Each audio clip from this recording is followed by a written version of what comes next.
Hey guys, this is EckhartsLadder here with a super quick news video, and as most of you know, normally I don't touch the news, but I do make some exceptions when something exciting happens. Today, book 3 of the new THRAWN trilogy, series or something, has been revealed on StarWars.com. Today, I want to break down the announcement, give my analysis, and of course, my first thoughts and reaction. So, the new book is called THRAWN Treason. It was first teased by Del Rey on Twitter, and they tweeted, "Let us learn together if he was correct," which is a quote from Chiss Admiral Ar'alani from the end of the first THRAWN novel, when Eli travels to the Chiss Ascendancy. Minutes later, we got a new episode of the Star Wars show, and a full title reveal, and quick synopsis from StarWars.com. They both pretty much said the same thing, which I'll read now.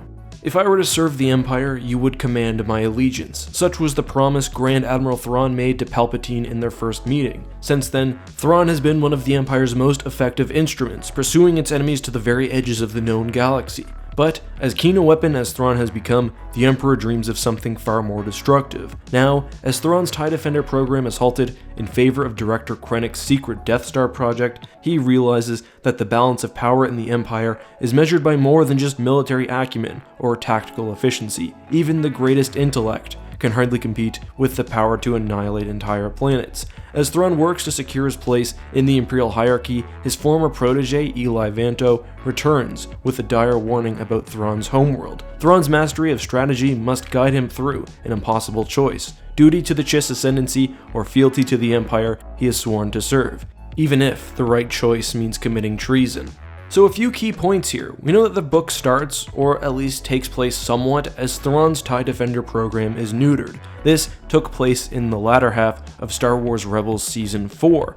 And of course, the funding was instead siphoned to the Death Star, so that helps us somewhat with timeline and with placement. But it also tells us a bit about the relationship between Thrawn, the Empire, and Palpatine. We've seen in the prior Thrawn books how he feels about large battle stations, and we know that he even snooped his way into discovering the Death Star. From both a tactical and an ethical sense, Thrawn is against superweapons, so that, combined with the fact that the Empire, and really Palpatine specifically, seems to be ignoring him in favor of an untested project, will probably lead to some resentment, especially because Thrawn is, as the description states, probably the most effective tool available to the Empire. Still, Thrawn will never show resentment in an obvious way, so it'll be interesting to see how that plays into his character. On that note, Thrawn in Star Wars Legends sort of existed on a continuum. Early EU Thrawn was sort of a pure, tactical, cold Imperial. He was later retconned in the Thrawn duology mostly as more of a sympathetic character, one who cared about the survival of the galaxy and especially the Chiss species. So when we see Thrawn's allegiance in this book, I think we'll know further which way canon is positioning him. But it's also possible that Thrawn manages to uphold his fealty to both the Empire and his species. However, that would be, in my opinion, a little too similar to what we saw in the second book, so I expect him to have to make a hard choice here. Speaking of, the obvious enemy to Thrawn's people would be the Grisk, who featured prominently in the second book and were sort of gallivanting around wild space and perhaps the unknown regions, but personally I think it's more likely that it's not the Grisk but the Empire themselves, which will really lead to Thrawn having to make a big choice. His allegiance has not only been continually tested, but also doubted, especially by Darth Vader in Thrawn alliances. I think it'd be interesting if he did side with the Chiss and Palpatine was taken totally by surprise. However,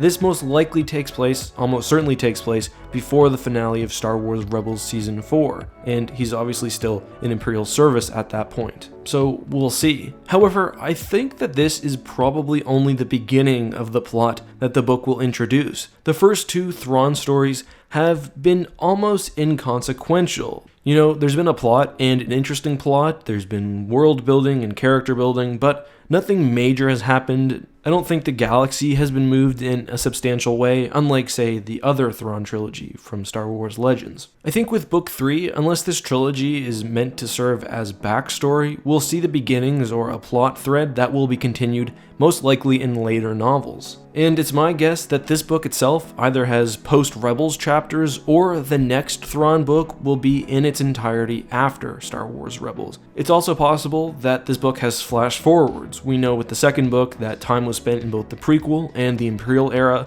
Perhaps this book has some post-Rebels content, and most of it is set, as I said, during the latter parts of Season 4. Regardless, we know that Rook's dead, we know it's almost certain that Thrawn wasn't killed at the end of Rebels, and I'm really excited for Timothy Zahn to have more creative freedom.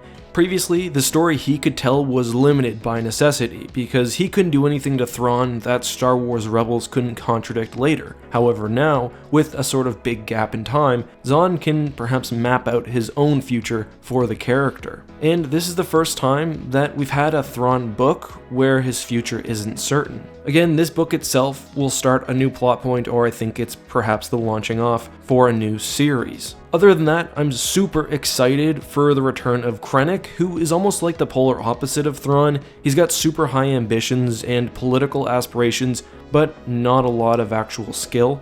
I'm excited to see Eli, protege of Thrawn of course. I'm excited to see the Chiss ascendancy especially. I hope we get a lot of information about the Chiss species. And of course, more Vader and especially Palpatine is always nice. But that's just my opinion. Obviously, you guys might be able to tell that I'm really excited for this book. It will be a pre-order, day one read for me. If you guys want to catch up on the prior Thrawn books, you can check out my Audible link. It's audibletrial.com/EckhartsLadder. And I'm not gonna lie, if you guys haven't read the books, I would actually recommend using the Audible version. They've got great voice actors, fully produced music, and everything else. Anyway guys, no question of the day today because it is a news video. Until next time, may the Force be with you.